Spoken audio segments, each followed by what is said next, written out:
एक दफा का जिक्र है कि किसी गांव में एक व्यापारी रहता था। उस व्यापारी के पास एक गधा था जिस पर वो नमक लाद कर मंडी में ले जाया करता था। मंडी तक जाने के लिए उसे एक छोटी सी नदी से होकर गुजरना पड़ता था।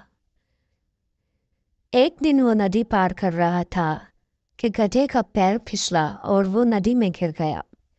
व्यापारी ने उसे उठाने की कोशिश की और गधे को नदी से बाहर निकाल लिया। गधे की किस्मत अच्छी थी कि उसे चोट नहीं लगी, लेकिन नदी में गिरने की वजह से नमक पानी में घुलकर बह गया था, जिससे गधे की पीठ हल्की हो गई थी और उस पर कोई वजन न रहा। गधे को मजा आया।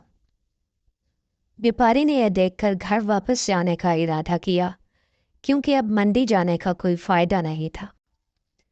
अगले दिन व्यापारी जब गधे पर नमक लाद कर मंडी जा रहा था, तो गधा जानबूझकर नदी में गिर गया ताकि उसकी पेट से वजन खत्म हो जाए। व्यापारी को गधे की काम चोरी का पता चल गया। अगले रोज व्यापारी ने गधे की पीठ पर रुई का एक बहुत बड़ा गड्ढा लादा और उसे लेकर मंडी को चल पड़ा। गधा तो फिर गधा ही है ना। नदी में घुसते ही उसने फिर वही चाल चली। अरे, लेकिन ये क्या हुआ? रुई के गड्ढे में पानी भरने से उसका वजन कई गुना बढ़ गया। अब तो गधे को चलना भी मुश्किल लग रहा था।